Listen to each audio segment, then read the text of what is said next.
In Indian food habits, there is this custom of often having rice at the end of your meal because I think that's too much carbohydrate. It's like having bread with pasta. Well, if you were to have protein before the rice, great.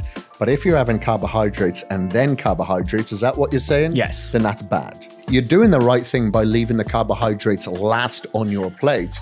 You'll get less of a blood sugar spike. This is where most people go wrong, especially in India. They use simple carbohydrates as an excuse for eating healthy. They think they're eating healthy, but people start off the morning, like I see it in every morning when I have breakfast. Everybody's got an orange juice there. And I'm just thinking to myself, you know the amount of oranges that went into that orange juice? You're probably drinking like 50 grams of sugar right there straight away. Is it healthier than a Coca-Cola or a soda? For sure. However, you're still dealing with the sugar spike. What counts as low sugar? Low sugar. So if you're looking at 100 mils, you want to get below 5 grams of sugar for sure. As compared to 100 ml of Coca-Cola, which has roughly how much? Usually per 100, you're probably looking at like 30 grams. Wow. If you used to eat carbohydrates first, then eat your chicken or your protein source and then your fats after, you're going to get more of a spike. Your body will assimilate those carbohydrates first because that is the body's preferred fuel of energy. Kris Gethin gave us one of the most informational health-related podcasts the first time he was around. We had to call him for some sequel episodes. This one's an extremely pacey and detailed 101 on fat loss, which is the most common health or fitness related query that top health professionals all over the world get. This podcast is an attempt to make one of the world's best health coaches and fitness coaches' knowledge and consultation free of cost for you, the listeners of this podcast. Broke down a lot of detailed concepts with Kris Gethin. Remember, it's never about just a diet plan or just an exercise program. It's about the raw materials that go into creating that diet plan or that exercise program. This is an attempt to educate you from one of the best educators in this field. Kris Gethin gave us an extremely special episode. And for more special episodes like this, make sure you follow TRS on Spotify.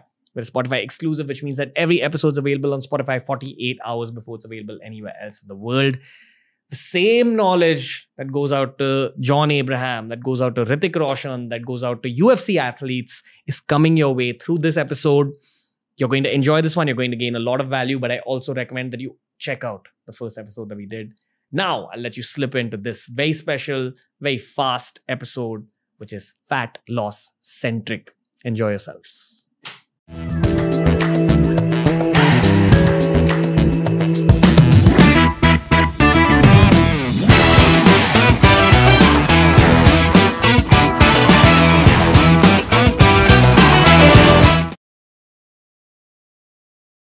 Kris Gethin is back on the Ranveer show after giving us a super hit, well-received episode. How's it going, big brother? It's going good, man. I'm really happy that you had me back. I thought you would have been put off with me last time. But I've had a great response since the last podcast. A couple of people have been coming up to me saying they really enjoyed it. They recognized me from it. So good on you, man. You're doing a great job. Yeah, Newton's third law of motion says that every action has an equal and opposite reaction. If you've had a good response, it's actually a response to all the knowledge you've accumulated over the years, man. It's genuinely just because of the things you've studied. You probably packaged it well as well, though. Yeah. It was presented well. They say that any result, including money, including fitness-based results, are an outcome of what you put into the process. Yeah, for sure. You know, whatever you put in is what you're going to get out. It's not as if you can hide a cheesecake or, you know, some fried food every now and again and then expect the results. You got to put it in, man. It's effort. It's not easy, is it? Yeah, for sure.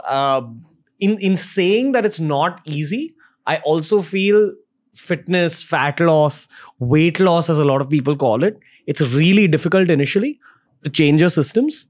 And after a point, it just becomes extremely easy. It becomes very free-flowing. At least to maintain like a decent looking physique, you know, maybe not to get like extremely ripped, but even to just look decent, I think it becomes relatively easy as you move forward in the game. Well, it's just neural pathway training, isn't it? You know, it's just like you've got to pick up a new habit. It takes a while to pick up a new language. It takes a while to pick up art or be a musician.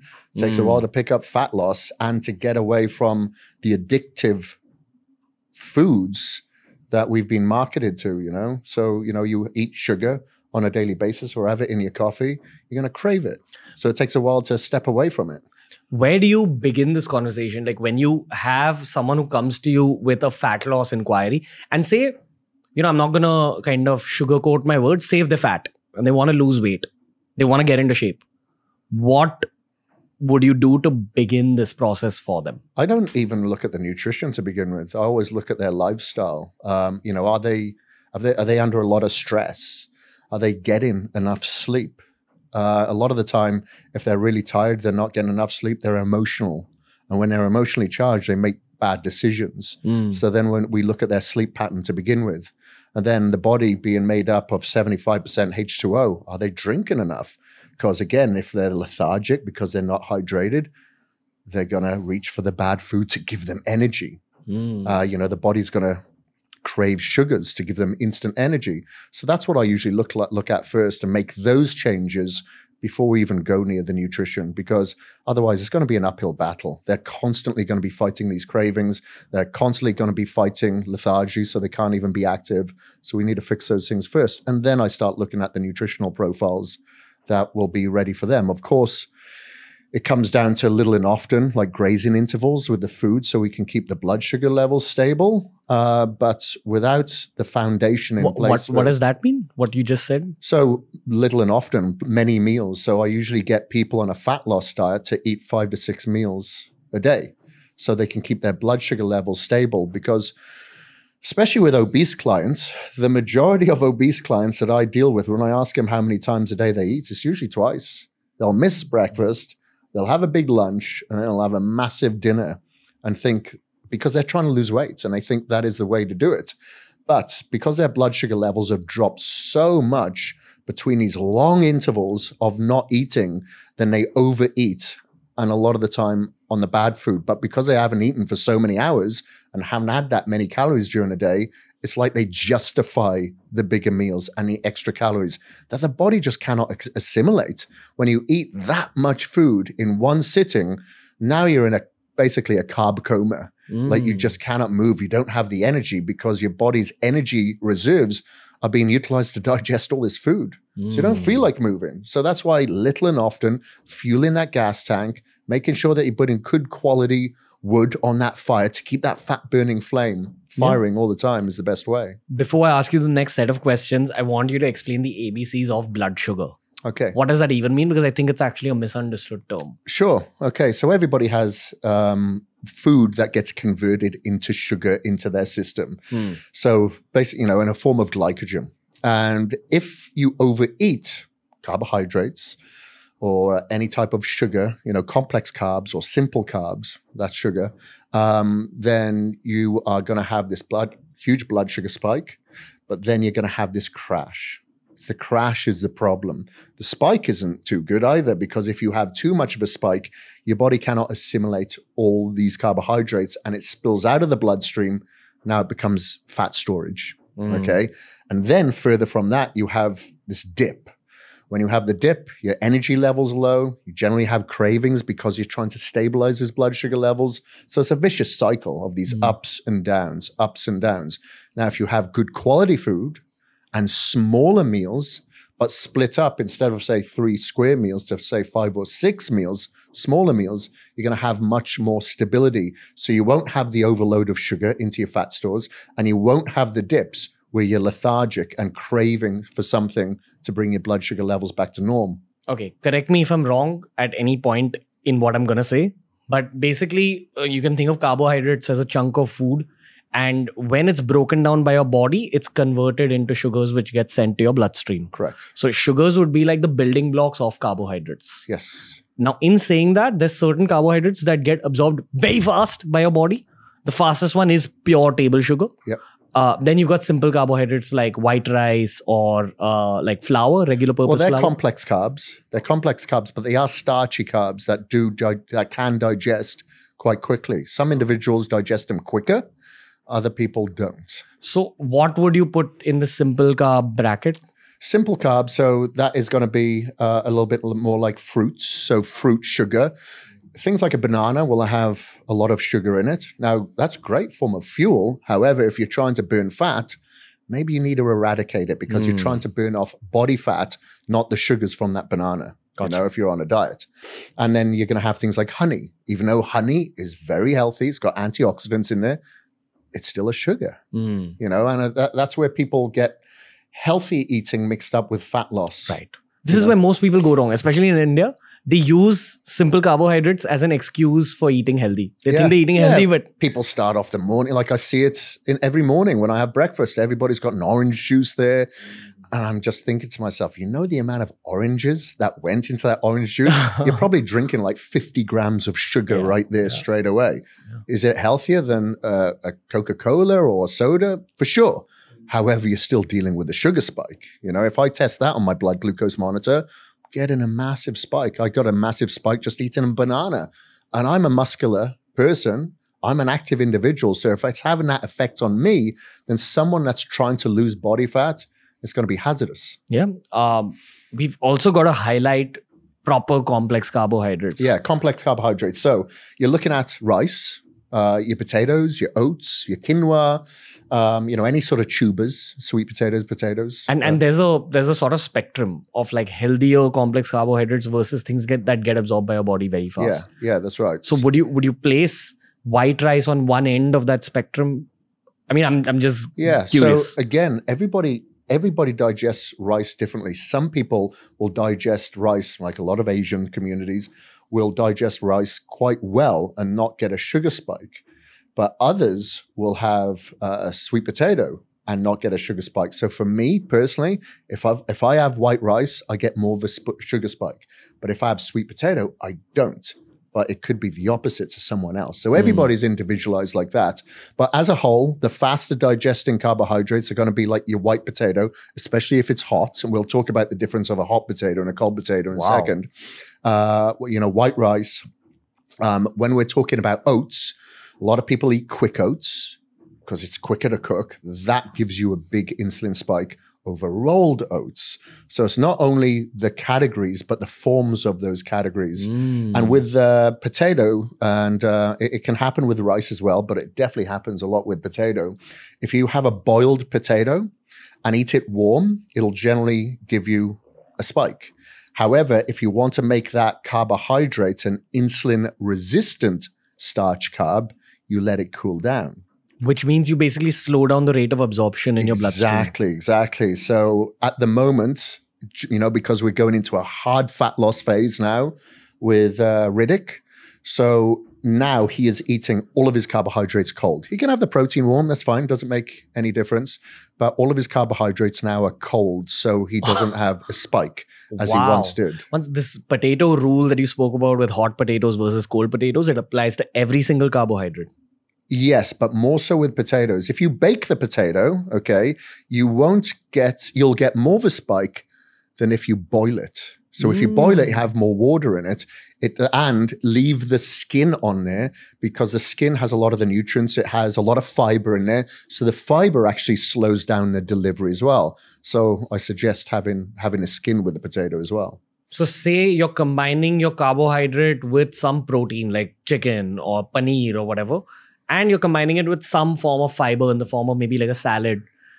Is that like a good kind of cocktail? Perfect. Okay. Perfect. It slows down the release of it a little bit more, but this is what I found that is even more beneficial. It prevents the dip following. So if you have a bit of a spike from the carbohydrates, which is going to be expected, doesn't matter what the carbohydrate is, sometimes you can get a big dip following. Let's say if you have some rice, you'll get a big dip after you've had that spike.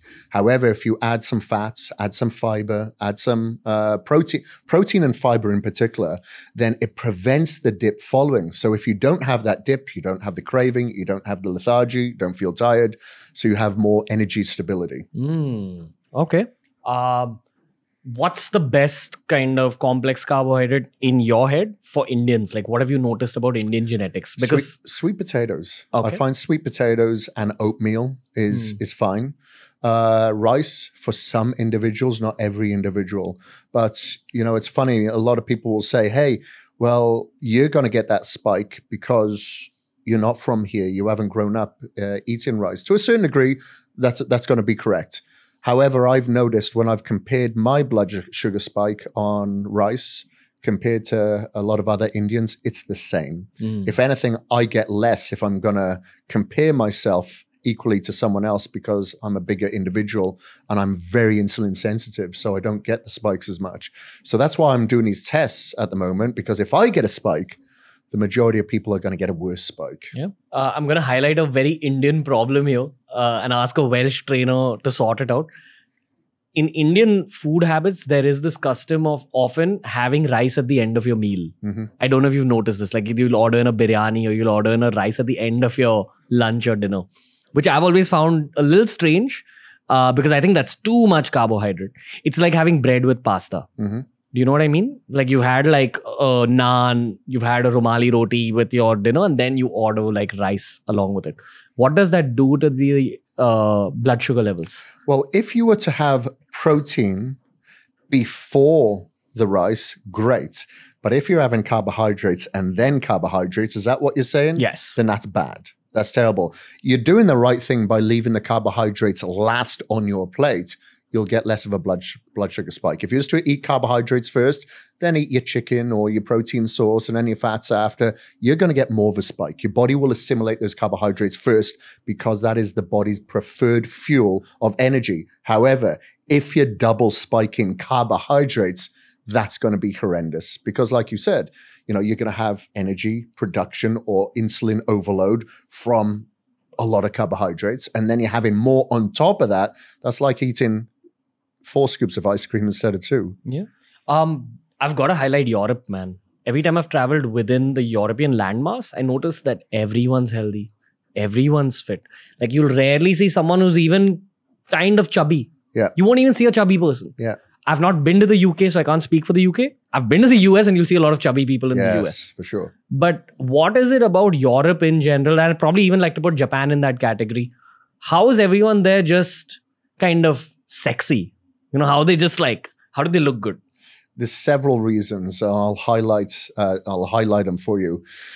So a lot of the cities in Europe, I've noticed, are pedestrian friendly. So they have a lot more public transport, the trains, the buses, and people are always walking to the train stations, from the train stations, or within the vicinity. You go down, for instance, through London, you can walk for 50 miles, shop to shop to shop. You can go up to Canary Wharf. You can go down into the Oxford Street, whatever. You can walk it all. Can't do that in a lot of the cities here. There's too much space between the areas that you need to go. So it's not pedestrian friendly in a lot of the countries where you'll see people that is overweight. Same in the US. A lot of those cities are not pedestrian friendly. So people generally drive everywhere. They're sat in their butts. Number 2, in Europe, you'll find that the food groups there have less toxicity levels when it comes to genetically modified foods for a big part of it. So, but how does that affect the fat loss or fat gain? Inflammation. So if you've got, let's say, a lot more omega-6, or if you've got genetically modified food, you got a lot more Roundup, herbicides, pesticides, it's causing more inflammation, more gut permeability. People are just getting inflamed and are not able to digest. So if you look at like wheat, for instance, the grain is naturally at the top of the stem. Now they've genetically modified so the grain goes all the way down the stem. Now this may be allowed in certain countries. Now in the US, for instance, they allow everything. It's crazy. And if, for instance, in Europe, they say, okay, this isn't allowed here because it doesn't fall within our toxicity levels or any levels of safety, the US usually goes, we'll take it. It's okay for here. Same with mold spores, for instance, in a food.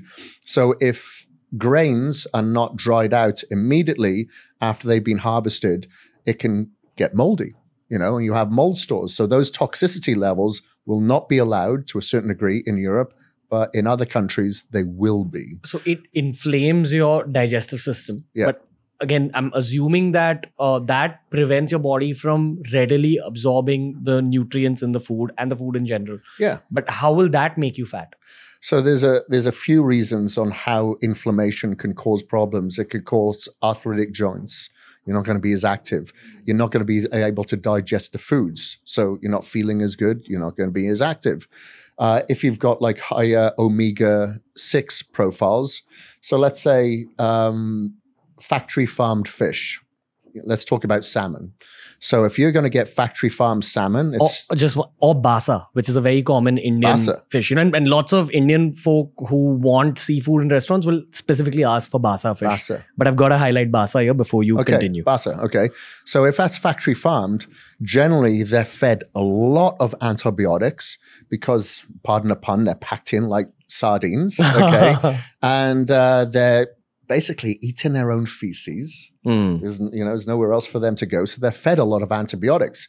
When they're fed a lot of antibiotics, now they're full of omega-6 oils instead of the anti-inflammatory omega-3. So it's an inflamed product. And we're consuming these food groups that are inflaming us. So now we're not as healthy. Our thyroid's been downregulated to help with our metabolism. So we're just not assimilating the food as well as we could.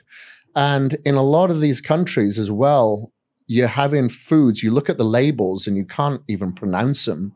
You know, you don't know what the ingredients are in there. So how's your body going to recognize them and utilize them? And then in a country like India, we're dealing with foods that a lot of them are fried and they're carbohydrate sourced.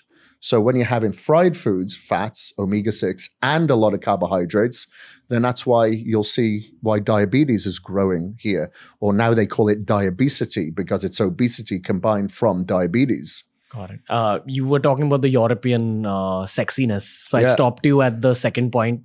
Sure. Yeah. Okay, so there's a movement, and then they've got the food groups are going to be much more healthily sourced. So you have, for instance, like in Wales, there's more sheep and farmers there than there are people, you know, so a lot of the food is coming fresh. You know, people grow their own food, they have their own food as opposed to a lot of the food that they're getting from McDonald's, supermarkets, and not generally always carb laden.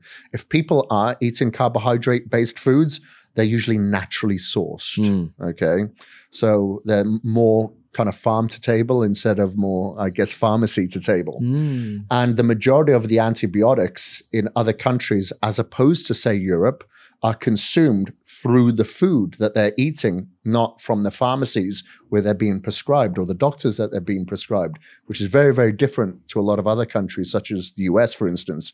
You go into a pharmacy there, it's the same size as a supermarket in Europe. You know, it's a very different culture. Why do you think that is, man? Like, do you think it's the Illuminati who's like deciding big this? Big pharma, you know, it's, they're getting subsidized. They're subsidizing the government. So it's in the government's best interest to advertise, you know, things like that. And, it's the same with the sugarcane industry in the US. Again, subsidizing the government, you know, and it's feeding, everything has got high fructose corn syrup in it now. Even the bread that you purchase has got high fructose corn syrup. So a lot of it comes down to money at the end of the day. Whose pockets are they lacing? So it's basically a big money game, which is also the root cause of wars in the world. But the biggest war in the modern day is happening inside people's bodies. Exactly. Right? Like when we've spoken about these wars that we've had over the last couple of decades, I have always said the biggest war that we're dealing is from the food industry, the food companies, the big pharma, the war on ourselves, because more of us are dying from diabetes, obesity-related disease than any other war that is happening right now or that has happened. Yeah. You know, that is we talk about the lockdowns that we dealt with over the past few years. More people were dying from other, disease-related problems that have been subsidized to themselves, that they've done to themselves, and any type of virus. Yeah, that's when the virus situation happened, people were flipping out about dying, catching the virus. And then if you actually read the stats, you realize how prevalent diabetes is, how prevalent arthritis is, how prevalent fatty liver is, all these things. It's shocking how ignorant people are towards lifestyle diseases when it's actually the greatest pandemic of our times, which is also why I want to ask you a little bit about the sugar lobby and the big pharma lobby.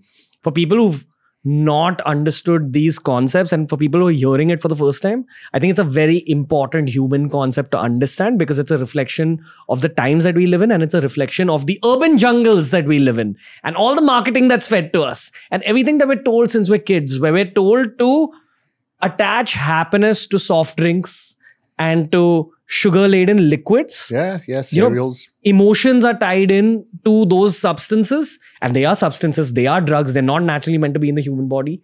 But through marketing, emotions are kind of patched in, and we're told to think of those as the added amount of happiness in our meals. Yeah. That's so fucked up! That's so fucked up, Kris! But go on. Yeah, so if you look at, for instance, like they'll tell kids to have orange juice, or even adults, and they'll put some sort of marketing associated to it, like fortified with vitamin C. So it's like, okay, that's healthy. Not knowing that you're having 50 grams of sugar when you're having that vitamin C. And the same with cereal, fortified by iron or, B vitamins. But that's full of sugar as well. Like I've been doing a lot of tests on these sugars, like Frosted Flakes, the Raggy cereal, Corn Flakes, Special K. Special K is supposed to be healthy. All of these gave me massive blood sugar spikes. So if these are being fed to kids, little kids, first thing in the morning, what's going to happen? They're going to have this blood sugar spike. They're going to have these crashes throughout the day, which leads to them going, Mom, I want a sweet. I want more sugar. Yeah. And they get addicted. It all happened in the 70s or late 60s, early 70s with Ansel Keys. Ansel Keys was bribed by about $10,000, I think it was. It was nothing, absolutely nothing, for him to come out and say, we need to stay away from the fats. So no more eggs, no more, meats at breakfast or any fatty sausages or anything like that. Have your cereals. So then Kellogg's came out with the cereals and the cornflakes and whatever. So everybody started having cereals. Didn't come out until many years later that he was bribed by about $10,000 to come out with all this research to say that all these fats were bad and all these grains were good. There was a lot of sugar with these grains as well. Starting a day, nobody's having any protein with that. They're just having this huge carbohydrate spike, but it's great because it's addictive. So every morning, and then maybe in the evening while they're watching TV, they're having cereals. Yeah, and that's one of the bad problems. And then you have obviously the marketing that goes away with this to say healthy this, healthy that. Special K, great for people on Weight Watchers. My grandmother used to eat Special K all the time, thinking that would help her lose weight. Yeah, I think the core idea here is to stay away from packaged foods as much as possible.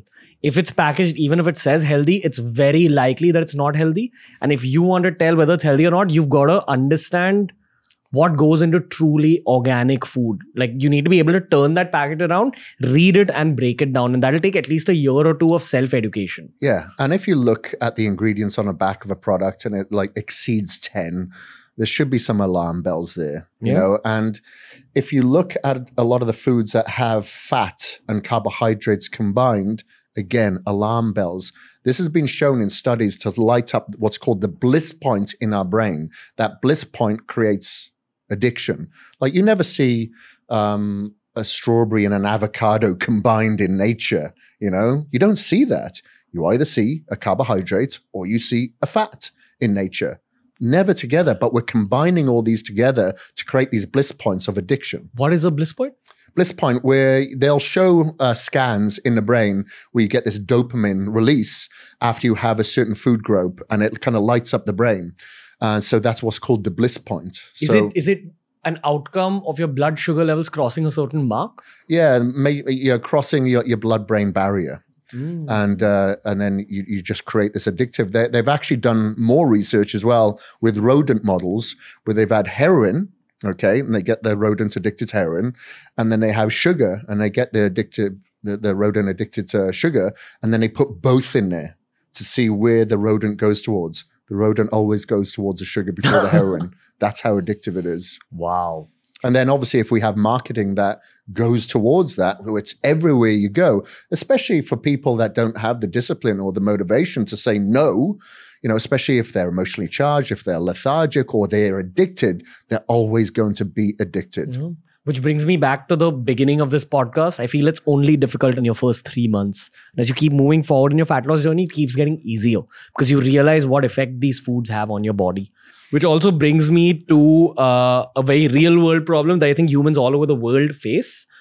Do you know that triangle with self-actualization at the top, Maslow's needs hierarchy? No, I don't. So it says that at your bottom, like imagine a triangle, the base layer is food, clothing, and shelter. Right. All right. The layer after that is like professional success and being accepted by society. And I'm giving you a very raw version of this. So it's a little more detailed than this. The top layer is self-actualization. So first you've got to provide for your own basic economic needs, food, shelter, and clothing. Next, your own professional success, your mental health. And once those things are sorted out, then you can move into self-actualization, where you think about the meaning of life, where you think about betterment. I feel a lot of us, especially as urban humans who found career success and who have stable mental health, are allowed to think about self-improvement and things like that. But the argument that people have against fat loss is that they're still stuck on just having completed that base layer of, okay, I have food, I have shelter, and I have clothing. I have to still gain career success. I have to still gain money. Now, in that process, if you have a kid too early in life, what ends up happening is you probably don't have the time to cook organic food or to source organic food for the kid all the time. That's why you end up buying cereal. And those poor kids then eventually get addicted to cereals as they grow up, or they get addicted to chips, or they get addicted to fizzy drinks. Because those kids are, I don't want to call it ignored, but they're not the priority. The diet isn't the priority for the parents. They are the priority for sure. But, parents kind of overlook the harm that processed food will create in that kid's long-term future. Do you notice this? And if you do, what's your advice to parents who are struggling to even eat healthy themselves, because they themselves are probably concerned with making money first? Don't have kids. I honestly, I don't have kids and I won't have kids. I recognize my weaknesses and I recognize my strengths. That is my strength. And I look to see what people do with their kids. Like, here's the iPad, just go be quiet in the other room. Here's some fizzy drinks and some cereal. Think, why did you have kids? Because you're not prioritizing or showing the love as you should. Affection, okay, fine. But actually feeding their lifeline is what real love is. Like, my parents have never showed me affectionate love, but I know that they love me. I would much prefer having healthy food groups from them than giving me a kiss, a hug, or telling me that they love me, And I really think people should really justify their actions by, should I have kids or not have kids? Instead of justifying a little bit too late when they've created the addiction in the children because of their own shortcomings. Yeah. A lot of people know what to do. They've become students of learning, but they're not students of application. And I can say this because, okay, I'm not a parent, but if I look at my sister, she has 3 kids. One's just turned 8 or about to turn 8 tomorrow. And then she's got a 4-year-old and a 2-year-old as well. She feeds them healthy. They're always doing something active all the time. Now, given they live on a farm as well, but they're always doing something. And and she works as well. And her husband works. And there's no excuse there. They realize, okay, I've got to feed them well. Maybe it helps that, I'm the brother, so there is some awareness there, but they're smart enough to know this is right, this is wrong. I just think people should educate themselves and prioritize things a little bit more, because there's going to be a time in life where there is regret. They wish that they'd done things differently. But unfortunately, people wait until they faced mortality before they realize that. Yep. I think that's the big lesson from the pandemic for a lot of people. While so many people lost loved ones, especially in India, because of a lack of resources, be it money, or even sometimes if they had money, they didn't have the resources to provide for oxygen cylinders, etc. The one aspect of this narrative of the pandemic that's not covered is the fact that people who actually passed away because of the virus also had some form of lifestyle disease in a lot of cases. I kind of sometimes feel the pandemic should have been a wake-up call for many people. And when we're talking about parents, you need to lead by example. You have to like eat clean first. Kids learn by observation, for sure. Like you see your parents eating chips, you see your parents eating soft drinks, you feel like having that orange fizzy thing that looks like a fun food. Yeah, and if they're inactive and they're not showing that enthusiasm to move with you, to play with you, to have activities with you, then of course you're going to be the same. You know, like luckily my father, you know, got me into motocross and so many different individual sports because I hated team sports. Hated team sports. Didn't like that pressure. But because of that, and he was participating, always on the move, never stopped. I learned by that observation, and I find it very difficult to just sit in my arse now. I like to move. I enjoy it. I have the ability to, so why wouldn't I? You know, that's how we were born, to move for activation, whether it be hunting, gathering, whatever. You know, we've kind of lost that instinct now. Yeah, you know, the older I get as a man, the more importance I'm giving to health, especially meeting people like yourself who are experimenting on their own bodies, etc., etc. I know for a fact that even if you play a sport or do some kind of physical activity once a week, it'll take care of something. If you can stretch it out to like twice a week, great. Thrice a week, that's ideal. You know, especially as you grow older. Often in India and probably all over the world, when parents or when families are thinking about recreation, they think about restaurants or movies. And it's nothing else. Why can't you think of a physical activity? Play a sport. Go dancing. Do something that will just activate your body, because just that activity of once a week, twice a week, thrice a week can fix your body for life, and it'll save you money in the future when you don't have to spend on hospital bills. Exactly. Yeah, it's an investment on yourself. And it doesn't always have to be, okay, I've got to go out and go to the gym and do this movement. Just remain active at home. You know, there's no reason why after a meal, you can't stand and sit up at that chair 50 times. Maybe do some sit-ups, push-ups, some twists. Go around the block for a walk, 10 minutes, something. It's low-level activity is very, very important. Not just having a secured time to do my 30 minutes in the morning. You know, like I have a treadmill desk at home. So when I'm working, if I'm on a podcast, I'm walking. Now that treadmill only goes like 2.6 miles an hour. But if I'm on a podcast, let's say for an hour, I've done several miles. You know, it adds up. And that's where I think people go wrong a lot of the time, is that inactivity. And you mentioned about the pandemic. Just going back there a little bit, I think what happened there is that unfortunately a lot of people met the pandemic halfway because they were immune compromised in the beginning. And then we're told we can't go outside, so we're not getting any vitamin D to improve our immune system, our hormonal production. Vitamin D is actually a hormone, not a vitamin. And we're losing out on that. And then we're, being locked down. So we're not being active either.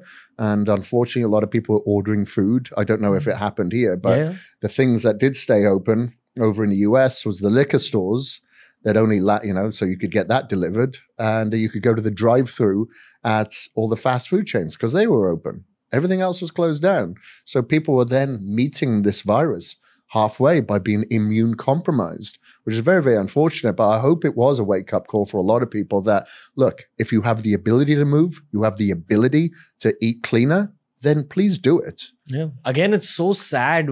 Is America still at the top of the list in world's most obese countries? Yeah, for sure. Or is it Mexico? I think it was Mexico. No, I think it's the US. Like, I can close my eyes and then open them at an airport when I get to the US, and I know I'm in the US. I don't have to look, okay, this is Texas or New York. I know I'm there just by looking at the people around me. It's very unfortunate. It's supersized everything, and people overconsume. They've actually done tests on this as well, where they'll have, let's say, a bowl, but the participants don't know that that bowl is bottomless. So let's say there's soup there. Soup is continued to be added to that after they're scooping it out.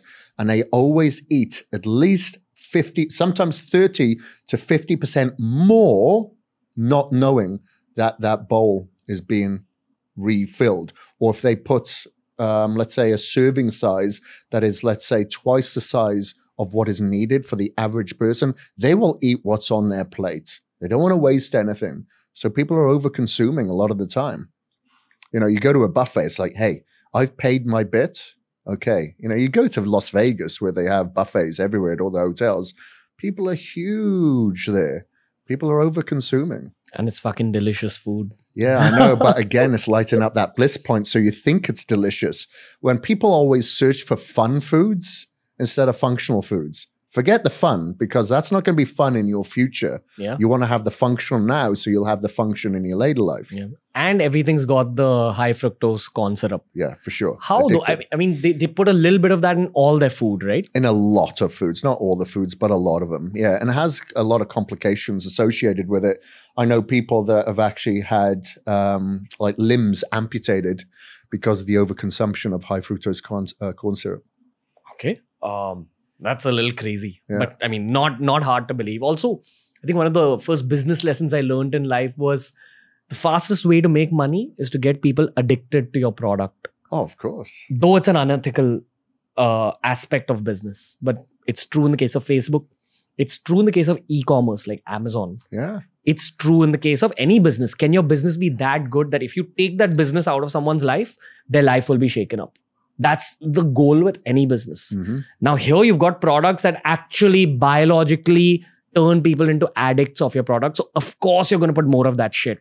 For example, even when we talk about fast food chains, I think McDonald's has this thing called soft serve, right? Like instead of milk, they put a formulated liquid into milkshakes and ice creams, which gives it this very unique kind of, like, do you remember how a McDonald's milkshake or a ice cream tastes? It tastes different from regular ice cream. I've never had it, but I Really? know, I know people that have had these. I've had soft serve. I've never had a McDonald's shake. And I know, that texture, it's not real, because I've had organic ice cream, so casein used to be used in protein powder. Well, it still is used as a protein, but now they've realized that they can use that casein to make ice cream. So ice cream's become massive in Wales now because of all the farms there. And when you taste one of those organic ice creams, it tastes very, very different than soft serve. That soft serve has a very different texture to it, a different sweetness to it. Yes. And you could feel that kind of, that possible bliss point lighting up. So there's an addiction to it. There's DQ, Dairy Queen, everywhere throughout the US. People are there. All these artisan sort of ice cream stores have popped up everywhere. People are there on a Friday night more than a bars. America is also a capitalist dream. Like it's the one country where there's insane opportunity to make money. And I think it's this maximization of the possibility of making money which leads to unethical businesses like this. Unethical things like the sugar lobby, like the cornflakes lobby or the breakfast lobby or whatever you call it. Speaking to people like yourself, I've spoken to someone who was actually the global CEO of a company that I'm not going to name on the show right now, but you've already named it. You know which company I'm talking about. And back then I was just a fitness YouTuber. So when I met him, I casually told him, oh, you're the ex-CEO of this company. It's my life's goal to take them down. And he said, yeah, mine too. Oh, wow. Yeah. You know which one I'm talking about, right? Yeah. The one your grandmom used to. Yeah. And that surprised me. I was like, okay, fuck. If you've been the global CEO of that company and you're saying this, I don't know what the hell goes on behind the scenes there. Yeah. But fortunately, I also feel like we're going into a time where these globally renowned long-term survivors, these big brands which have grown internationally, are now being taken down because of podcasts, because of Ronaldo taking their product and putting it on the side, etc., etc. Yeah. I remember that. We're in a phase where things are changing a lot, but it begins with self-education. And honestly, from people like yourself and me and Joe Rogan, or anyone who's even associated with fitness, it begins from a place of empathy. I think we've had rough childhoods, so we were able to kind of be rough on ourselves in our early 20s and kind of fix our lives. Not everyone has had a rough childhood. Lots of people have had lots of love, pampering in their childhood, which leads to them not being rough on themselves in their early 20s and saying, no, I don't fucking need this. I'm going to cut it off. Or I'll have the mental strength to say no to that habit. So let's kind of move into a place of empathy and talk about how you can beat those cravings for sugar, those cravings for that sweet taste in your mouth, etc., etc. I'll begin. I'll talk about what I did. The game changer for me was getting to know what neuroplasticity is. And this I learned when I was 26, 27. It's basically the process by which your brain can actually change its own neural patterns so that your personality changes, so that your likes and dislikes change. People say that they have a sweet tooth without understanding that that's an outcome of years of conditioning. You can undo a sweet tooth. So I grew up obese, and the main reason I grew up obese was I grew up near a mithai shop. You know what mithai is? No. Mithai is Indian sweets. Oh, okay. The round ones? All of them. Oh, okay. Like all the possible Indian desserts you can think of are sold in mithai shops. Right, okay. So I would go there just, after dinner and grab something. And over time, I swole up, not in a good way. That was the first thing I cut off. And I realized, okay, I'm cutting off sugar. I'm cutting off a huge amount of fat, a huge amount of regular purpose flour. So these 3 things that I just cut off. And it was difficult for the first month. It was difficult for the first 3 months. And then it became really easy. But every time you crave eating a dessert, you've got to know it's those same neural patterns at play. And every time you're able to say no to that craving, you're actually undoing a bit of those same neural patterns a little bit. Mm-hmm. The one thing I know from this podcast, from speaking to neuroscientists, is that neuroplasticity, and please correct me if I'm wrong, Kris, is a 2-step process. The first step is just saying no to the craving. The second step is sleeping over this process or going into a deep state of meditation or deep rest, like yoga nidra we spoke about the last time. It solidifies your new neural patterns. So new neural patterns are formed in 2 steps. The first is saying no to your old craving or your old habit. And the second is a deep state of rest, which effectively in everyday life means just beating your cravings and sleeping over it. But when we talk about beating cravings, maybe it's not that easy to say no to yourself initially. So I know Conor McGregor talks about having cinnamon every time he craves sweets and he's trying to cut. The other thing is maybe you eat something which is sweetened with, this is like a very Indian thing, but do you know what good is in India? No. It's like a slightly more, it's like how honey is a slightly more complex carbohydrate than table sugar. Yeah. So in India, we have something called good. And then there's something called desi good, which is even more complex, but it's still sweet and it's still not great for you, but it's just a better alternative to like table sugar. So my cook, the guy you've met outside, he makes like this, I'll make you have it today. He makes like this like sweet, I don't even know what it's called, man. But he basically takes like whole wheat flour with ghee and he throws in like desi good. It is sweet, but it's not crazy sweet. Right. Okay. And because there is complex carbohydrates mixed in it, it also is kind of heavy. So you can eat it just like sweet in your mouth a little bit if you're really craving sugar. I've noticed that it's not been affecting my fat loss process, but maybe that's just me. That's because I'm also physically very active. I know when to have it, which is like for breakfast and after your workout, etc. But people need sugar education, which begins with how to beat cravings. Do you have anything to say about this whole cravings angle? Yeah. So, on me right now, I have little packets of stevia. And I get my clients to do the same as well, because that doesn't create a blood sugar spike, but it can give you that satisfaction of the sweetness because it is sweet. You'll have to explain what stevia is. Okay, stevia is from a plant and it's extracted like from sugarcane. However, this sweetness does not give you any sugar spike whatsoever. Okay, so because it's so sweet, I think it's like 60 times sweeter than sugar. You only need a little bit, very light powder. And you can put that in your coffee. You can put that on your oats as opposed to putting sugar on there or anything like that. And it won't give you that sugar spike. But, it's used in a lot of products now. It's used in supplements. So it gives you that sweetness without the blood sugar spike. And that is something that I always have with me. And I always have my clients utilize that as well because, let's face it, oats can be boring. So you put that on there, it tastes better, especially if you have some protein powder or something like that. So that really helps. And I noticed that a lot of people get cravings if they always like a soda. A lot of that comes from the carbonation. So you can actually put some flavoring or stevia in like sparkling water, and that prevents a lot of the craving or having a replacement for the typical soda. So sometimes it isn't just, okay, I need to eliminate this. I need to come up with a replacement of this. And that replacement usually satisfies a lot of people. So same with, Hrithik, he craves Diet Coke. I can't have him on Diet Coke. Even if it's not sugar, there's a lot of artificial sweeteners in there as well that create this addiction. A lot of this addiction. And obviously there's caffeine in it as well. So can't have that late at night when a lot of people do crave something like that. So a lot of the time it's sparkling water with some flavoring in there, and that satisfies them. Let me just Indianize what you said. Yeah. In India, sparkling water is called soda. Oh, soda. Okay. And sodas Same are thing. called soft drinks. Okay. Oh, right. Interesting. Oh, God. I've just confused everybody. Okay. So what would you call a soda then? Soft drinks. Ah, soft drink. Okay. So a lot of people would crave diet soft drinks. Okay. Or Hrithik does. Instead, he has the sparkling water, which is soda. Soda. Yeah. Soda with some flavoring in there, natural flavoring, maybe some electrolytes or some stevia. And that will feed that craving. So he's off Diet Coke now, thankfully. Let's talk about artificial sweeteners. Yeah. Again, a very misunderstood concept. And you know what, man? I've been lifting for like the last 10 years. Therefore, I've been studying a little bit for the last 10 years. And every 2 years, the scientific takes on artificial sweeteners kind of change up. I've just come to realize that it's not good for my body. Like I start getting acne every time I start having things with artificial sweeteners. Bad for the gut microbiome if you have too much of it. Yeah.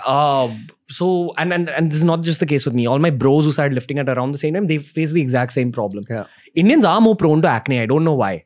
We'll talk about that as well because that is a part of weight loss. I've seen that a lot of people who are dealing with weight loss also deal with skin issues. Right. Probably because of all the sugar they're consuming. Yeah, sugar consumption. A lot of the sugar consumption can again cause hormone irregularity. So obviously acne is usually associated with some sort of a hormone irregularity, and that's what's usually contributing to it. Again, if your body's inflamed, you should have like a 50-50 ratio of omega-6 to omega-3, but we're consuming on average 6 times more omega-6 than omega-3, but that doesn't talk about the sugar or sweeteners that people are consuming as well. Sugar is a bad thing for sure, but sweeteners in consumption, overconsumption, can lead to that as well. So this is what I found with a lot of artificial sweeteners. We could talk about the different types like the ACE-K, the sucralose, aspartame, but what we found is that this is toxic overload. So your body doesn't recognize it. It doesn't know what to do with it. It doesn't have a calorific value. So it just dumps outside the bloodstream, between the bloodstream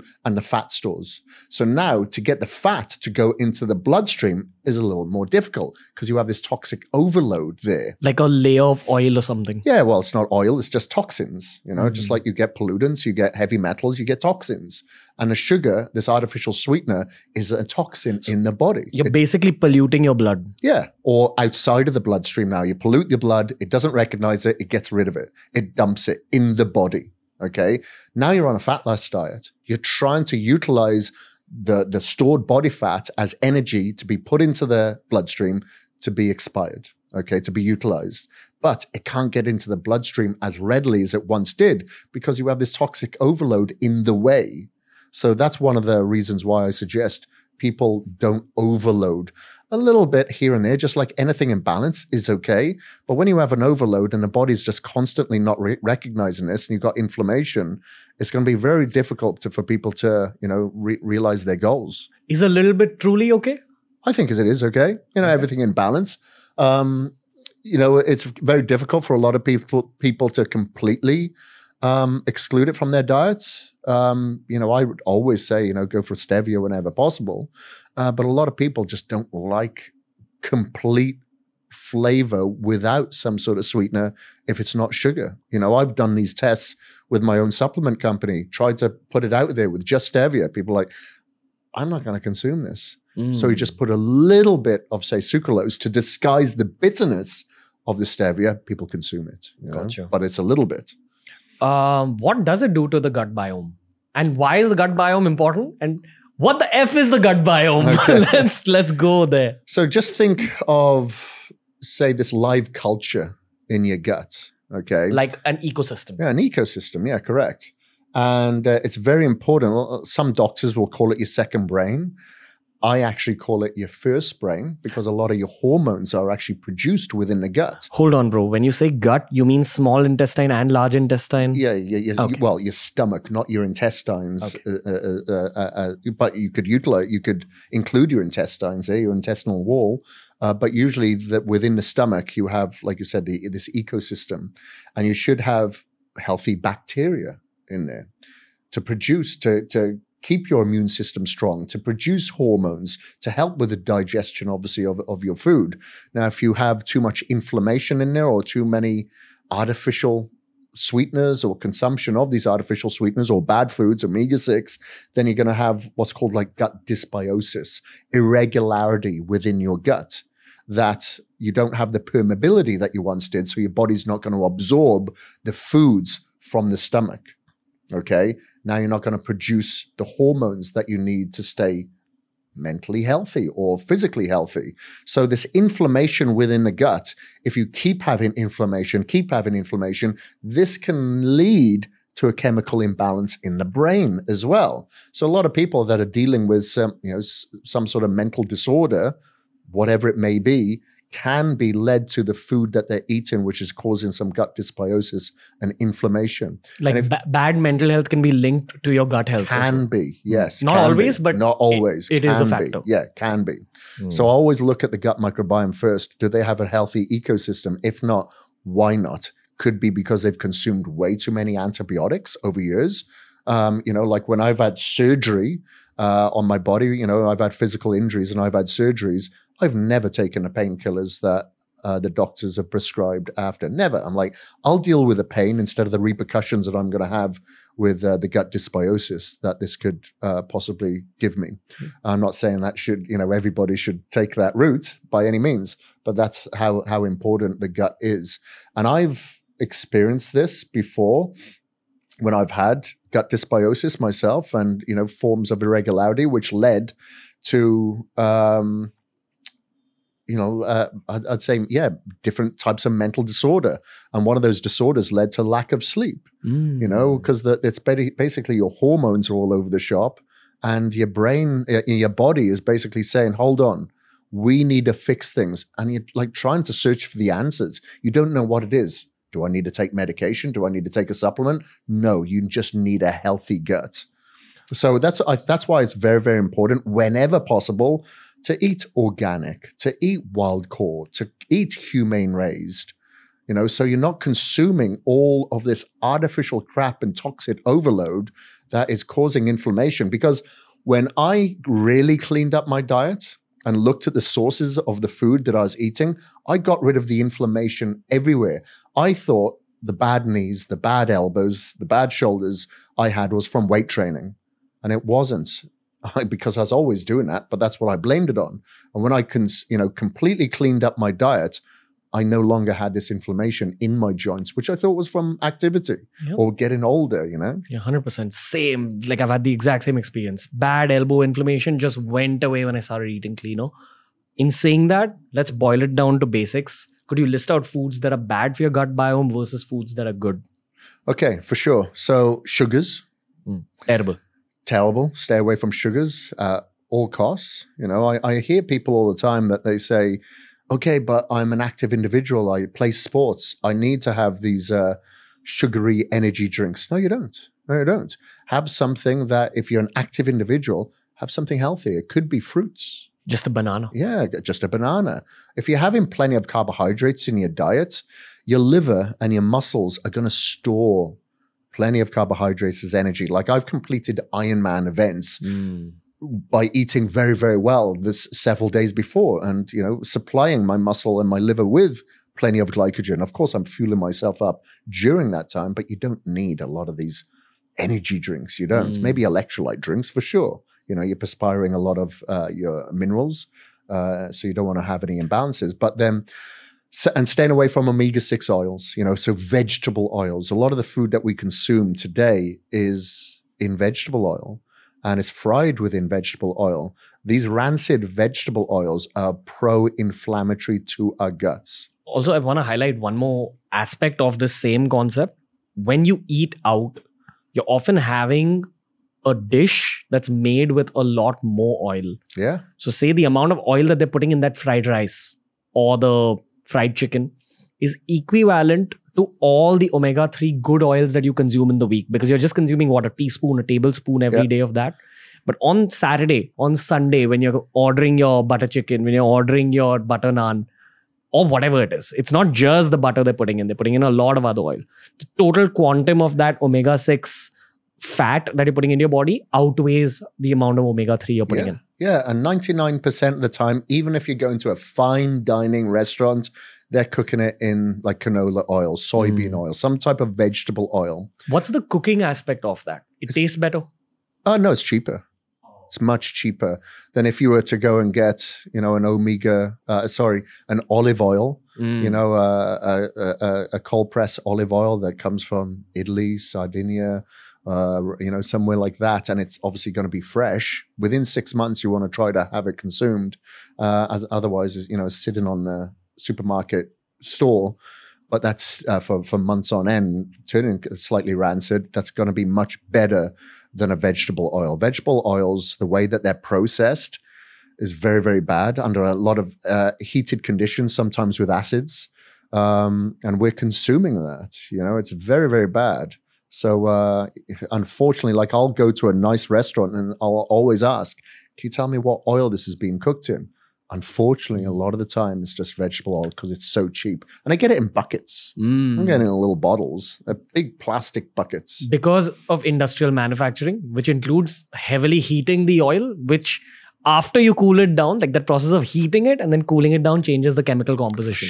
For sure. And it becomes rancid. It becomes a very pro-inflammatory omega-6 that we're consuming. So those are the main things that I'd say stay away from. And then consume things that are very healthy for the gut. So you want to look at prebiotic fiber from vegetable sources, a lot of green fibrous vegetables, and probiotic sources. So that could come from like a Greek yogurt or a curd, and kimchi, sauerkraut, those types of foods. You could have edamames. If you go get some sushi, things like that are going to be a little bit more better for your gut. Fermented foods? Yeah, fermented foods. A lot of fermented foods are going to be great. I've noticed here in some of the supermarkets, you can get kefir now. So kefir is always good. I usually get my clients to have a cup of kefir at least. What do you think of kombucha? Basis. Kombucha is okay as long as it's low sugar. Because unfortunately, a lot of the kombuchas that you purchase out there have a lot of sugar. But I found some here. I can't remember the brand names that I've seen at some of the supermarkets, like at what's that hall that we spoke about? Food hall. Yeah, the food hall there. And what's the other supermarket that's very close to me? Nature's Basket. Nature's Basket. Yeah, Boom. There you go. You got it, buddy. You're on it. A lot of I've found a few in there that have low sugar. So they're going to be okay as well. And, if you can take a good probiotic supplement. Let's make it simpler. Yeah. What counts as low sugar? Low sugar. So if you're looking at 100 mils, you want to get below 5 grams of sugar for sure. As compared to 100 ml of Coca-Cola, which has roughly how much? Probably about 50. Well, in a can, I don't know how many mils is a can. What's that? Would be about 330 maybe? I don't know. Depends what size can. But usually per 100, you're probably looking at like 30 grams. Wow. Yeah. So that 5 grams of maybe sugar. Maybe 20, 25. Yeah. But even that's a lot. Yeah. Well, that's like a teaspoon, isn't it? Every 5 grams is a teaspoon. Yeah. When we're talking about 5 grams in an entire bottle of kombucha, it's probably not going to be as sweet as you're expecting. No. That's the trade-off. Yeah. So again, it boils down to you just staying away from sweet things which you buy in packages. And if you want to eat sweet, eat freshly cooked sweet. Yeah. Or, like I said, in a form of like some sort of fruit sauce, as opposed to fruit juice, go for the fruit. You're not going to consume as much. To make like like I said, like an orange juice, you're probably going to have to squeeze like 15 oranges into that glass. And that's just a lot of sugar. And then when you have that, it's not as if that it's fulfilled you. That's usually accompanying a meal. Yeah, I mean, dude, with everyone that I've observed who has tried losing weight, who has tried burning off fat, almost always. Like I went for dinner recently with some friends. I was having like a lot of food. I was having a salad. I was having an avocado toast. They were like, no, I've had dinner, but you know what? I'll have an iced tea. And they ordered 2 iced teas. I took a sip of it and it probably had more than 30 grams of sugar per 100 ml. And I'm like, you don't even know what this is doing to you. Yeah. So I always use, I don't know, I've never asked for an iced tea here in India, but in the US, I usually ask for an unsweetened iced tea. And I've got my stevia packet with me and I'll just put my own stevia in there to sweeten it. Yeah. That's the way to do it. And again, talking about, like the orange juices, we think, okay, this is healthy. But there is a big disconnect between the healthy eating and the fat loss eating. So whenever people have asked me, what's your favorite cheat meal?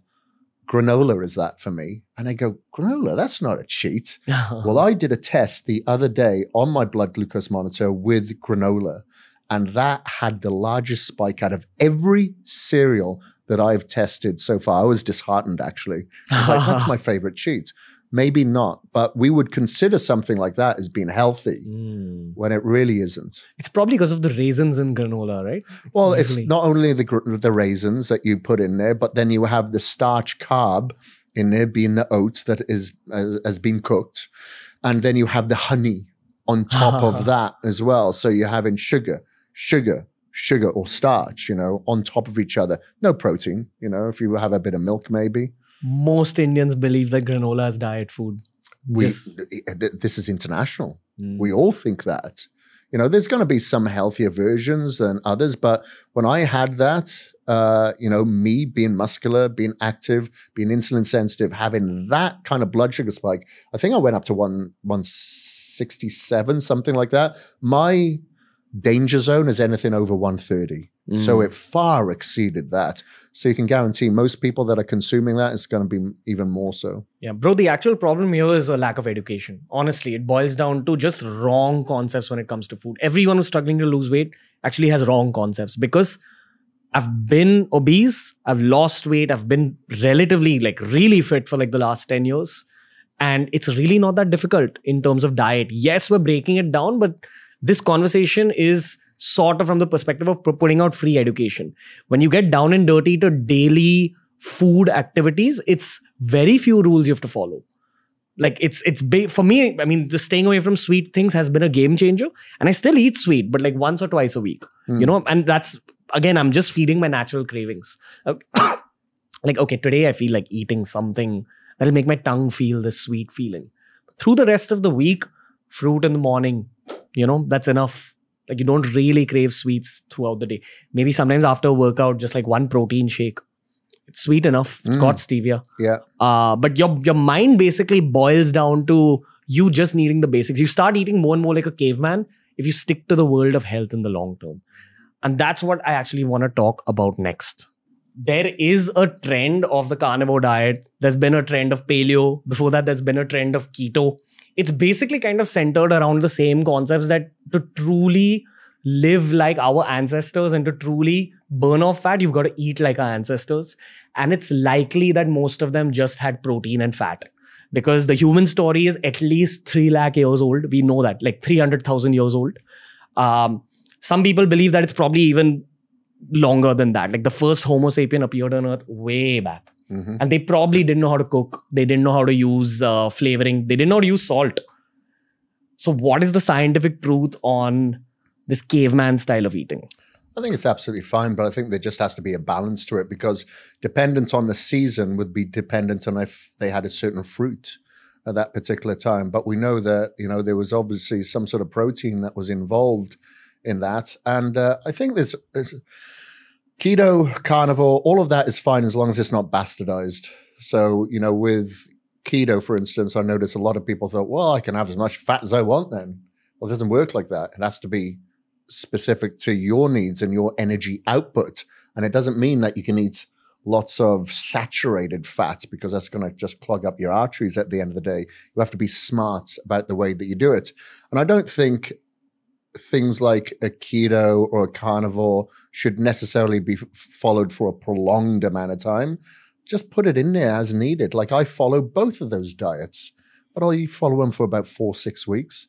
Then I'll move on to something else, 4 to 6 weeks. But the majority of the time, I'm following a balanced diet with plenty of fiber in there and plenty of some fruits in there. I have balance. I want the antioxidant protocol, but I do know that when it comes to a carnivore diet, there's nothing more bioavailable than the nose to tail way of eating.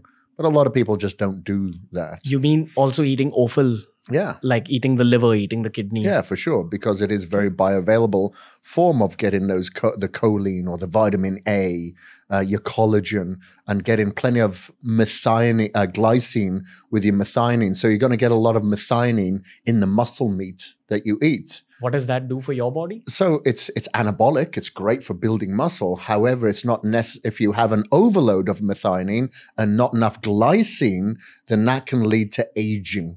Okay, oxidization within our body. So obviously we don't want to age quicker. So we need to have a little bit more glycine in to balance it out.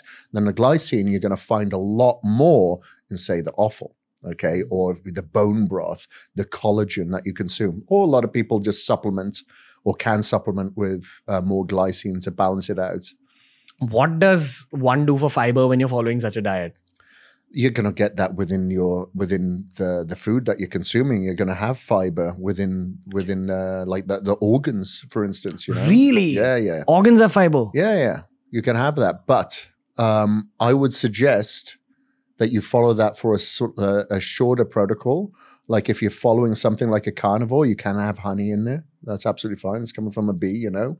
But I would suggest that you do have some type of vegetable, you know, to get those micronutrients as well. But I notice like here in a country like India, people don't really eat organs. You know, you can get them. I've had chicken liver since I've been here, but a lot of people don't. So you're going to have to get them from, you know, other forms of nutrients from, you know, your vegetable sources, your leafy greens, your salads, your vegetables. If I was still eating non-veg, I would have taken you to go and have goat balls and liver. They have that in Goa? Yeah, in Bombay. There's a place called Mohammad Ali Road. So during Ramzan, they have a festival. As in, like, they have a food festival. Yeah. It's called, I mean, it is Ramzan, but that place is called Khao Gali. And you can go there and eat all sorts of meat. And it's fantastic if you enjoy non-veg. Yeah. And, but it is heavy flavors. And do they serve that all year round? No. It's usually during Ramzan, but I'm sure there are places. And when is that? Whenever Ramadan. Oh, Ramadan. Yeah. Okay, got it. Right. They call it Ramzan in India. Got it. Okay. So, but it is an experience because you get to eat a lot of different kinds of meat that you probably wouldn't get to eat through the year as well. Right. Yeah, I'd like love to quail. try that. Yeah. Anyway, coming back to like this way of eating, what was the deal with keto and what do you believe about it? Like, people have very polarized opinions on ketosis in general, about how it's related to fat loss. I remember Alan Aragon and Brad Schofield, they spoke about how it's probably not about a ketogenic diet. It is just a caloric deficit diet, which actually makes you burn fat. And that's the main reason people take up keto in the first place, to be able to burn fat. The fast results that they see are an outcome of you kind of letting go of your water retention initially, and then the fat loss rates kind of equal out. Yeah. So what's the science? Well, everybody's different when it comes to fat adaptation. So I find if I go keto, I get into a fat adaptive state very quickly. So I start utilizing ketones very, very quickly as my energy source. And ketones are very good for mental energy source. That's why people feel that they have an increase in cognitive function when they go on a keto diet. When you have this overload of fat, healthy fats it should be in your diet, and people remove the carbohydrates, they generally get rid of their cravings that much easier. You know, the brain is soaked in fat, it's soaked in cholesterol, so you feed in the brain what it needs. So you no longer get these cravings. So if people have a craving for sugars, carbohydrates, putting them on a keto diet for a duration of time usually really helps. And if you're talking, let's say if that person has some sort of disease, maybe cancer, and certain types of cancer can get fed with sugars, or carbohydrates that get broken down into sugars can feed a cancer cell. Generally, you'd put that person on very high antioxidants. So a lot of vitamin C, because it can get absorbed into the cell, much like a sugar. So you give it high antioxidants and put them on a keto diet. So my father, he had cancer several years ago, so he's on a strict keto diet now. I've got him on a very strict keto diet. So, you know, I'm not saying don't take this as medical advice, please. You know, I'm not a doctor. I'm not a physician. I can't make any structure function claims. But I know a lot of people, like Sean Wells, very well known in the biohacking industry. He's been on like a keto diet for about 25 years now. He had a benign tumor in his brain, and he's followed this diet very strictly to control this, So, it has this different structure functions, but like I said, when people bastardize it and try to use it and go over the top with it, I'm on keto, so I can eat all these keto bars and all these keto candies that people come out with. It's like following a vegetarian diet, but now you're eating all these meat replications to try to, to kind of replace that. It's not good. To basically keep it fun, because I've done a lot of keto in my life and it gets crazy boring. And every Indian I've spoken to has this one common kind of experience where when they're sleeping, they get a dream where they're eating rice or roti. Right. See, for me, I miss the crunch. Like I like a lot of salads. I like the cucumber, the lettuce. I like the crunch. And I don't get that when I'm on keto. Because you're eating sort of meat and you're having all these fats, could be avocados, I kind of miss the crunch a little bit when I'm on a keto diet. From an everyday perspective, if someone comes up to you for fat loss, would you ever be inclined to nudging them to do a ketogenic diet? Yeah. I've done it lots of times, especially if that person has just overriding cravings. So I'll put them on a keto diet for several weeks to help rid them of the cravings. And then we can edge our way back into a more balanced way of eating. How many grams of carbohydrates put your body into ketosis? Everybody's different. So it all depends on their energy output. So if somebody's an active individual, they can go into ketosis very, very quickly, and they can have a little bit of carbohydrates. So I like to do a cyclical keto approach where they'll just be on keto throughout the day, and then before bed, I'll replenish their glycogen stores. So they'll have some carbohydrates before bed. And usually if they're an active individual and very fat adaptive, by the time they've done their early morning cardio, they're back into ketosis. So like literally one day. Yeah. So some people do different types of cyclical keto diets where they'll eat carbohydrates on the weekend. I prefer to go out of that ketosis every night. Having the carbohydrates before bed usually releases more serotonin, so they sleep better. While you're saying this, I also want to warn the listeners a little bit that everyone's bodies are different. Yeah. So you've got to kind of get a sort of diet from someone like Kris to really nail it. Or you've got to do a lot of experimentation on your own body and figure out what works for you. Yeah, and you can get, various quantification of keto readers. So you can see, you can take little breath tests so you can see how many, if you're expiring a lot of ketones, so you're into ketosis very quickly. So there's various ways. I think there's another one called the Keto Mojo.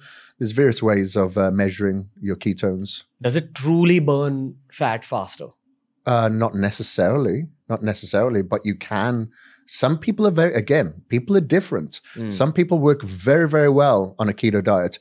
But I've got a client at the moment who was on keto for about 4 or 5 years, professional motocrosser, and he just could not get ripped. He really wanted to get his six-pack out.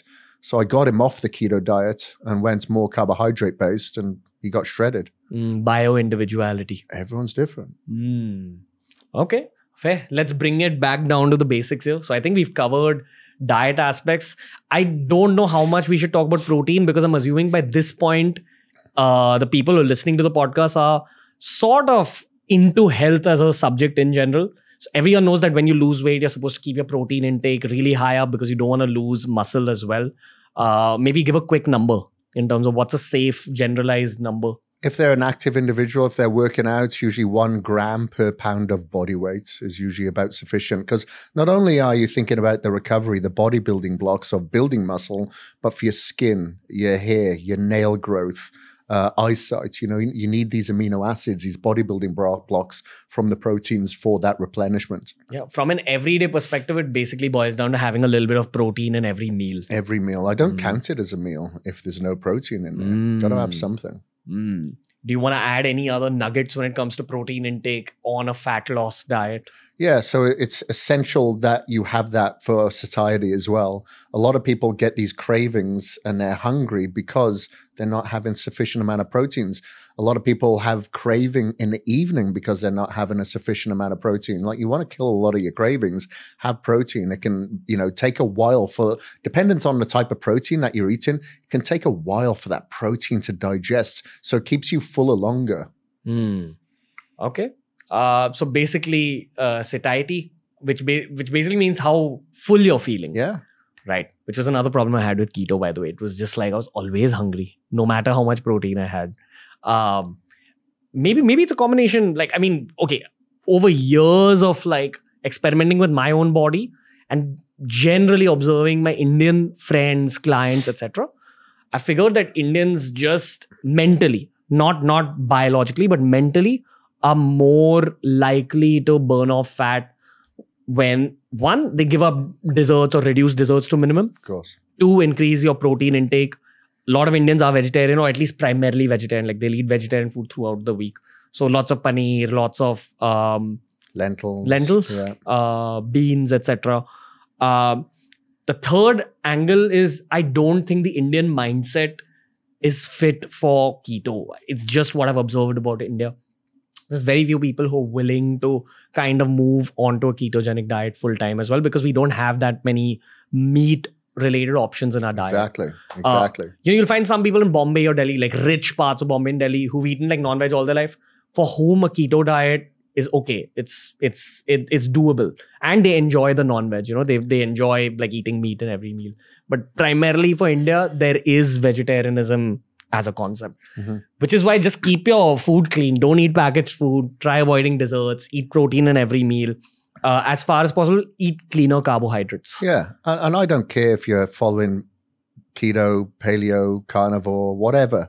Just go for your natural sources. That's the one thing that I do like about all those diets, is that there are natural sources that are promoted within it. But from my experience, observational, obviously, with all my clients that I've trained, it's the balanced approach that always works best, whether that be performance-based, muscle building, fat loss. Have a balanced approach with your carbohydrates, your fibrous carbohydrates, some healthy fats and protein. I think the reason diets work in the first place is because they exclude a lot of food items which in everyday life are actually keeping you fat. Yeah. You're not supposed to have soft drinks when you're on keto. You're not supposed to have dessert when you're on keto. You're not supposed to have packaged foods when you're on keto. Same as paleo, yeah. Yeah, same as paleo. So that's definitely got to be a factor in people burning off fat, because, of course, I remember even with keto, we have this thing called refeed days once every 14 days. At least that's what I used to follow. That's a cyclical approach, yeah. Yeah, it used to work for me, and it included me basically for 14 days. I'd follow keto. On the 15th day, I'd eat a lot of carbohydrates. Yeah, it's the way to go, because after a while, your body adapts. Everything down-regulates to try to preserve. So your thyroid down-regulates, and then when you feed it the carbohydrates, it's like, okay, back to normal. It's like that washing machine or that tumble dryer just slows down. It doesn't have any energy. It doesn't have the electricity to power it. Then you give it the carbohydrates and it starts spinning again. So Kris Gethin, I think at the end of this particular episode, it was a very rapid 101 on fat loss. If people want a diet from Kris, we've actually covered it in the last episode, which was as good as this one, as deep as this one. We even spoke on mental health and all that in that one. I think the commonality in both these episodes is that you have highlighted sleep and rest as a very important factor in the process of staying fit. Primarily because, yes, we are kind of highlighting how staying fit is easy, but it does require a certain amount of self-motivation, and self-motivation always is an outcome of a well-rested mind. Would you like to say anything about the role of rest in fat loss? Yeah, so whenever we're thinking of fat loss, it's usually, okay, energy output and what can I sacrifice in regards to the food. But a lot of that creates stress. Our hormones create stress through cortisol production. And when we're producing cortisol, our bodies find it very, very difficult to burn fat and build, if not maintain, muscle. And you need muscle just to burn off calories. So a lot of people shy away from resistance training, thinking they're going to get big and bulky or look like Arnold Schwarzenegger. It's not the fact. but that muscle tissue that you can gain from resistance training just burns off more calories. But if you're staying up late, you're not sleeping enough, if you're under a lot of stress, you're not meditating, for instance, you're causing a lot of cortisol to be released. And you're going to find it very, very difficult to burn fat. So I always tell people, you just need to meditate, ground yourself, earth yourself, get outside, get some vitamin D, get some activity in the morning, maybe around the park, on the streets, on the beach, and make sure that you go to bed early. You may have to fight against the norm, being influenced to stay up late, but that can make a huge, huge dent in your fat loss journey. Yeah.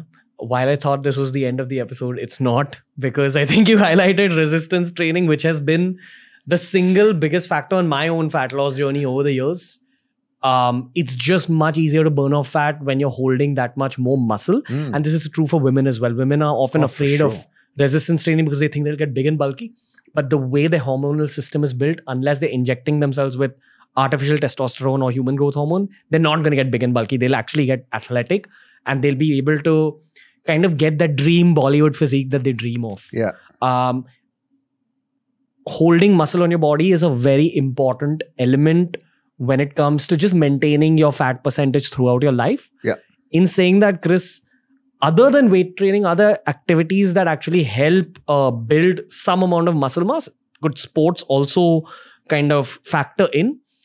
I ask you this because a lot of people aren't inclined towards weight training in the first place. Yeah. And that is the truth of the world that we live in. And this is a very generalized episode. The weight training is the best kind of activity, according to me. And I think you'd say the same. Yeah, for sure. And, following that, it depends what sort of sport it is. If it's really endurance-based, that is not going to help you build muscle. However, if it's a little bit more of a powerful sport, then that could help you build muscle. But you don't have to go to the gym. You can just train at home. You can train on the beach, in the park. You can do body exercises, maybe some standing squats, walking lunges, some sit-ups, some push-ups, some dips on the chair at home. Throughout your life? Of course. Of course. Like, there is not a time that you should stop doing resistance training. As we get a little bit older, we become more fragile. We lose our bone density. The one way that you will build bone density is by doing some form of resistance training. That could be standing up and sitting down from the floor, from the chair, several times, not just when, to sit down to watch Netflix, but standing up and sitting down 50 times. Like if they look, I think I mentioned on the last podcast where you look at places around the world where they have a disproportionate people that are living to over 100 years, centenarians, these blue zones, they call them. You look at somewhere like Sardinia or Okinawa, where they sit on the floor.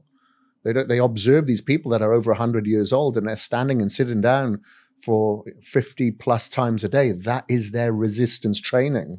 So it doesn't have to be picking up weights. Your muscles have no idea what number is written on a bar, but it understands some form of resistance, and you can use your body to do it. And it'll just kind of make your fat loss journey and your... So much easier. Yeah. So much easier. You're talking about females, Bani J is quite well known over here. Like, she trains really hard and really heavy. But, okay, she's muscular, but she's not huge by any means. But 99% of the people out there aren't going to train as hard and as heavy as her. But she enjoys a little bit of pizza. She enjoys her pancakes. But because she's built up this muscle tissue, she's able to keep her six-pack year-round by eating those foods, enjoying them every now and again, by holding the muscle to burn it off. She doesn't really do cardio.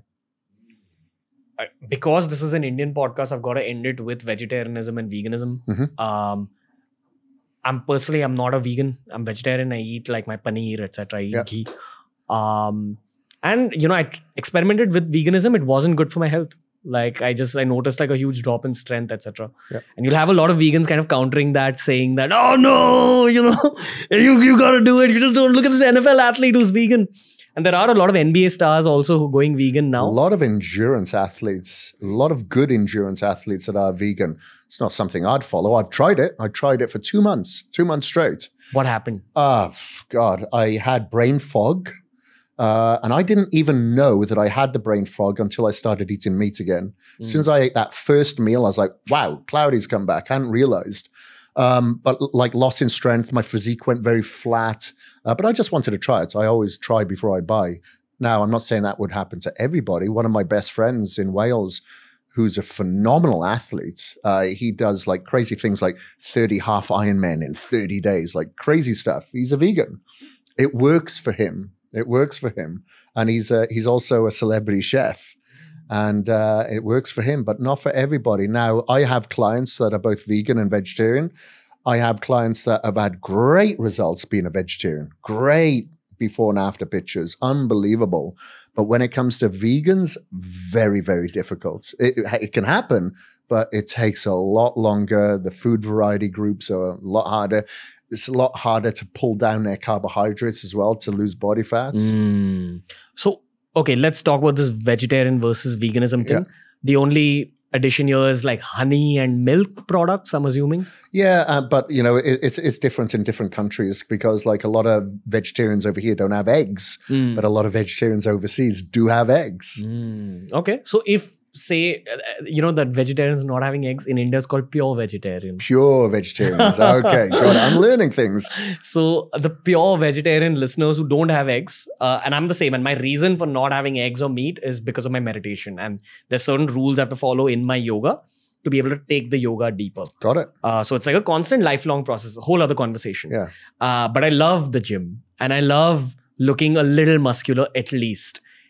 It's very rare that I'm in a position where I can take my shirt off and still pose for photos. But if you give me a month, I can prepare my body. Yeah. You know, or maybe even like a couple of weeks.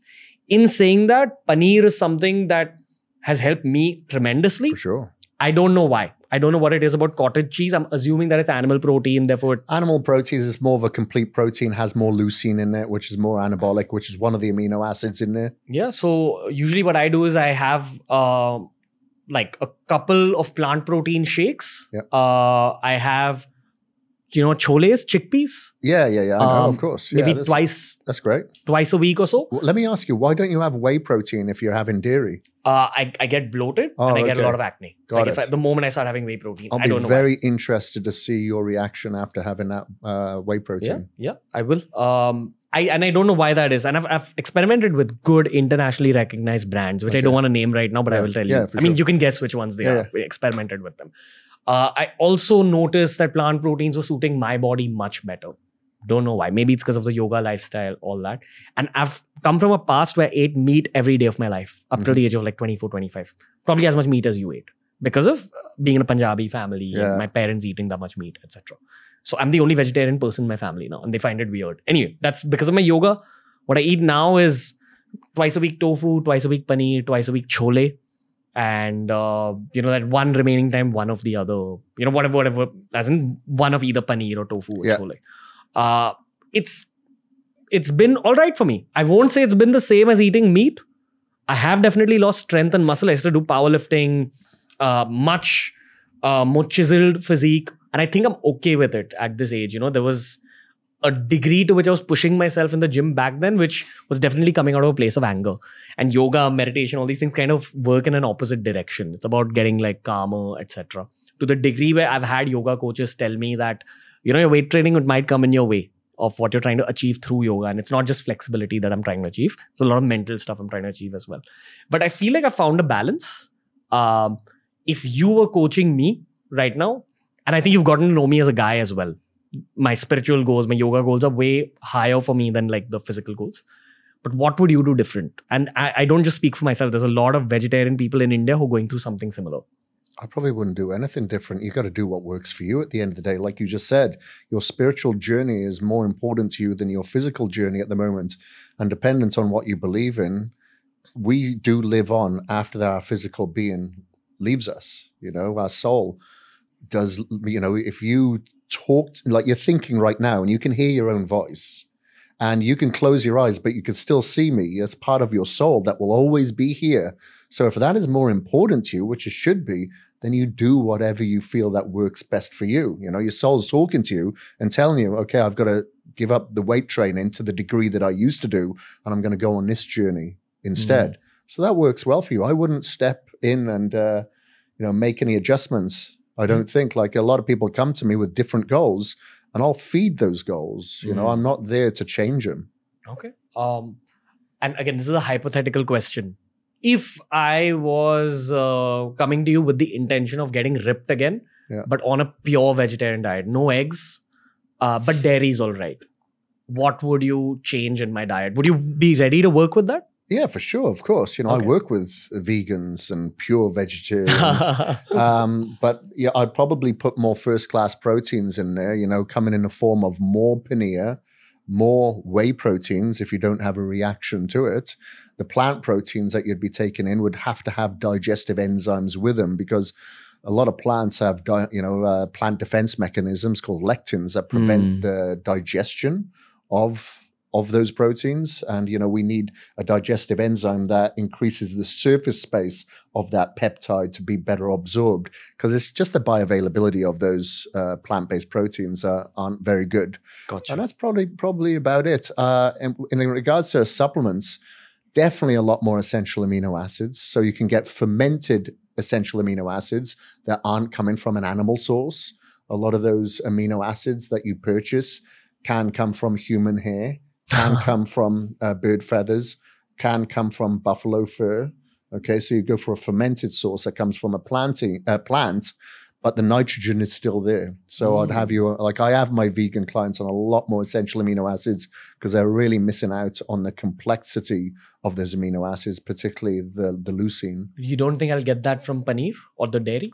Yeah, but probably not enough. Probably not enough. You know, you probably want more. If you're an active individual, you're going to require more. If you're breaking down muscle tissue in the gym, you're going to require more.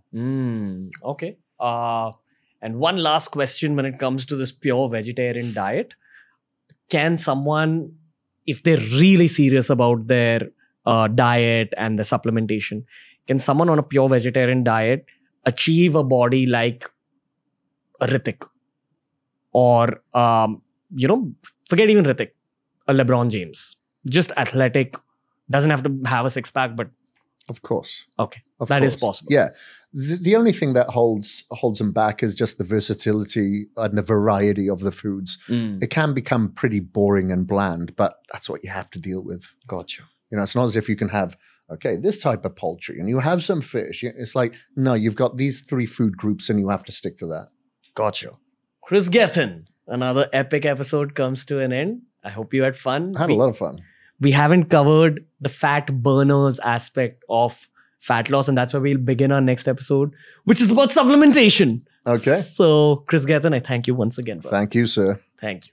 That was the episode for today with the very special Kris Gethin and his even more special mind, which has years of research, years of studies, and years of experience to back its own claims. He's someone I absolutely enjoy podcasting with, and health is one of those topics that I wish to bring back to this channel through the podcast. Tell me specifically what you enjoyed about this particular episode. Tell me what you didn't enjoy so we can do it better the next time. But health and fitness are themes that I want to continuously bring up on this show. I want to learn more. I want to share the learned knowledge with you folks. And above all, I want to keep producing the best possible content and take the podcast to the next level. There's an amazing sequel episode coming up right after this with Kris Gethin, where we focus much more on the muscle building aspect of things. Remember, if you hold more muscle on your body, it's easier to burn off fat. So whether you're a man, whether you're a woman, irrespective of your fitness goals, you need to be concerned about putting on lean mass, putting on muscle, making your bones stronger. That's the subject matter for our 3rd episode with Kris Gethin.